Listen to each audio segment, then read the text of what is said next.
이제 공부하는 사람도 그래요. 아주 공부 많이 한 사람한테 가서는 꼼짝 못하고 잘 모르는 놈한테 가서 자랑하고. 예, 아주 우리 중생의 참 형편없는 모습이다 이런 얘기죠. 그런 짓을 하지 말아야 됩니다. 그걸 어디서 배워야 하느냐 하면은 부처님한테 배워야 돼요. 부처님이 당신이 성불을 한 다음에 나는 부처가 됐다. 나는 자유를 얻었다. 나는 평화를 얻었다. 나는 광명을 얻었다. 나는 복덕을 얻었다. 너희들은 못 얻었지. 약올로지. 얼마나 약오냐. 이렇게 자랑만 하고 돌아다녔어 봐요. 그 부처님 꼴이 뭐가 됐겠느냐 이 말이죠. 그런데 그게 아니고 내가 이루어야 할 것은 이미 이루었으니까 아직도 이루지 못한 중생의 성불을 위해서 다시 나선 거예요. 이것이 중생 교화이고 이것이 대자대입니다. 우리 이걸 아주 절실하게 알아야 합니다. 그래서 우리가 어느 정도 살 만큼 됐으면은 아직도 살 만큼 되지 못한 그런 사람들을 우리처럼 살 수 있도록 노력하는 행위다. 그게 진실한 행위고 바람직한 행위지. 아직까지 고통 속에 빠져있는 그네들을 향해서 자기 자랑을 해가지고 자기 만족을 취하려고 하는 이러한 어리석음이 이제 중생에게는 있는데 이건 정말로 안 좋은 것이고 아주 부끄럽기 짝이 없는 것이다. 근데 이제 부처님이 위대하다는 점은 바로 이점이에요. 무양원을 갖추어서 자기 소원이 성취된 걸로 절대 만족하지 않고 중생이 다 함께 부처님과 같은 복덕과 광명과 자유를 얻을 때까지 계속 노력하시는 그 면이 대자대비요 중생교화의 원력으로서 매우 중요한 일입니다. 그걸 우리가 아주 굉장히 중요하게 생각을 해야 돼요. 그런가 하면 부처님께서는 무량한 지혜를 갖추었다 이런 얘기예요. 그래서 부처님은 아무리 뭘 많이 해도 안 하는 것 같아요. 안 하는 것 같아요. 그게 왜 그러냐면 지혜 없이 무엇을 일을 하다 보면 지혜가 부족하니까 이게 될 일인지 안 될 일인지 몰라요. 그래서 실수를 많이 합니다. 또 이걸 먼저 해야 할지 저걸 먼저 해야 할지 몰라요. 그래서 굉장히 이제 시행착오를 많이 범해요. 그래서 아주 일을 제대로 안 되면서 바쁘기만 바쁜 게 우리 중생이거든요. 그런데 지혜가 훤하게 있으면은 안 될 일인지 될 일인지를 알아요. 그래서 될 일만 하지 안 될 일은 안 해. 이것이 지혜 있는 사람의 하는 일과 지혜 없는 사람의 하는 일의 차이점입니다. 그 지혜가 훤하게 있으면은 일이라는 걸 이렇게 보면 될 일이 있고 안 될 일이 분명히 있거든요. 그럼 안 될 일은 아예 안 하고 될 일만 하는 거예요. 그러면 만날 해도 만날 노는 것 같아요. 그 부처님이 아니라도 경험이 푹 젖어 있는 사람은 이런 일대로 다 하는데 힘이 하나도 안 들어 보입니다. 근데 이제 경험이 없고 일 구설을 모르는 사람은 바쁘기만 바쁘고 피가 나고 몸살이 나고 해도 이런 일대로 안 돼요. 이런 것이 있어요. 그래서 부처님은 지혜로서 중생을 보아하니까 중생한테 한마디가 필요한 중생에게는 한마디를 하고 10마디가 필요한 중생에게는 10마디를 하고 아무 말도 필요 없는 중생에게는 아무 말도 안 하시고요. 또 행동으로 보일 중생에게는 행동으로 보이고 또 마음으로 감쌀 중생에게는 마음으로 감싸고 어린아이 몸이 필요한 중생에게는 어린아이를 보이고 어른이 필요한 중생에게는 어른에게 보이고 이렇게 해서 무가에 걸림이 없어요. 그래서 무량지혜와 무량원력과 무량복덕과 무량자비와 무량능력을 다 갖추었기 때문에 부처님 자신을 위해서는 전혀 해야 할 일이 없으니까 권님이 없다. 이게 무가해거든요. 무가해. 그러니까 이 무가해가 바로 부처님의 세계입니다. 그러니까 큰 몸이 필요할 때는 큰 몸 보이고 작은 몸이 필요할 때는 작은 몸 보이고 빨리 돌아가시는 모습이 필요할 때는 빨리 돌아가시는 것 보이고 오래오래 사시는 모습이 필요할 때는 오래오래 사시고 바로 이것이 자비요 광편이요 분실력이다 이런 뜻이에요. 그래서 권리 없는 거예요.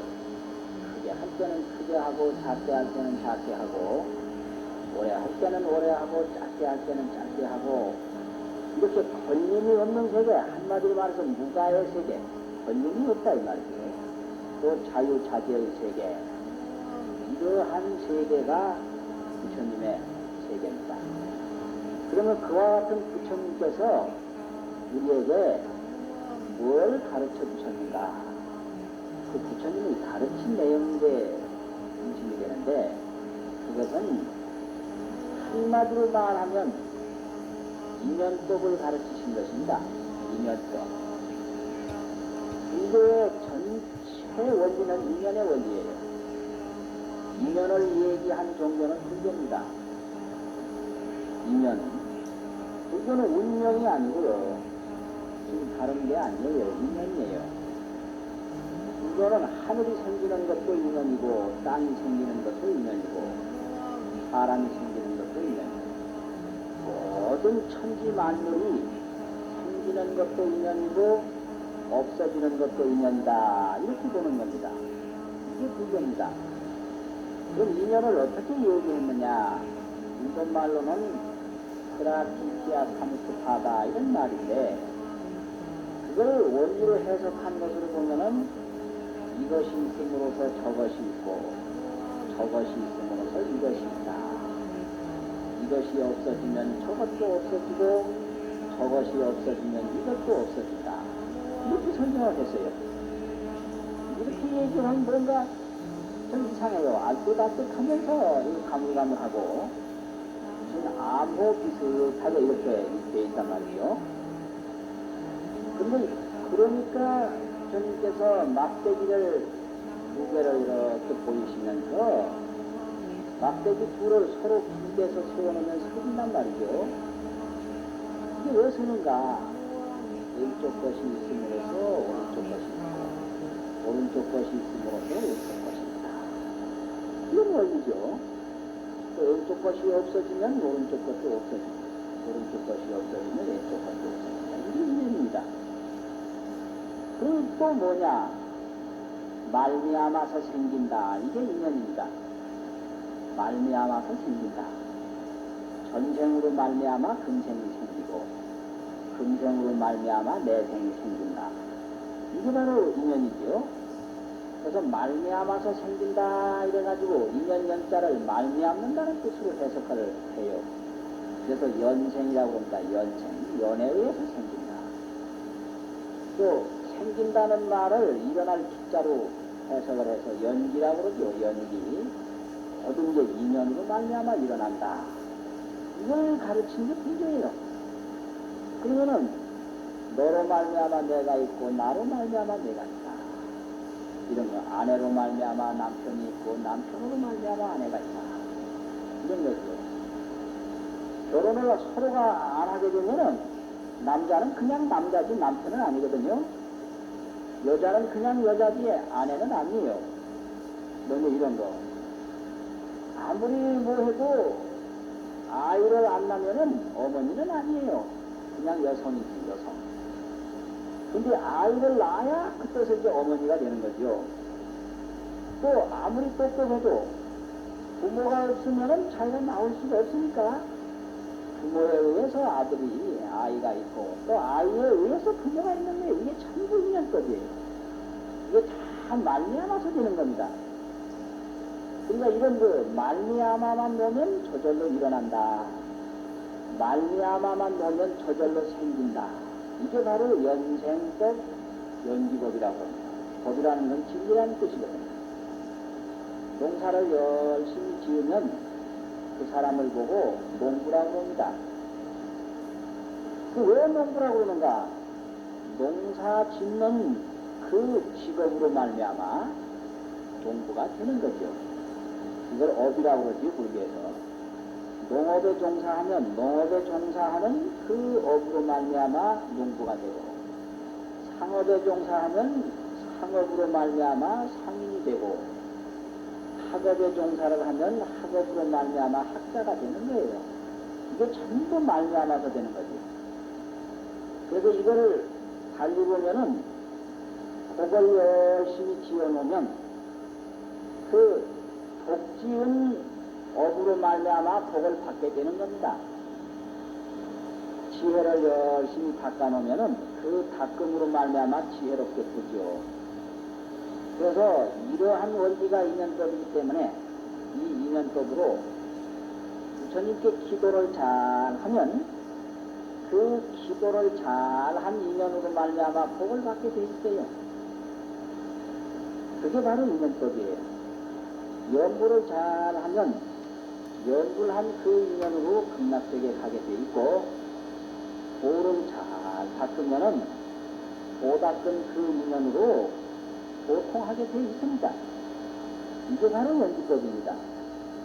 그러니까 부처님께서는 인연법, 인연의 원리, 그것을 우리에게 가르쳐 주신 것이고, 그러니까 이 인연의 원리를 잘 활용하면 그게 불자입니다.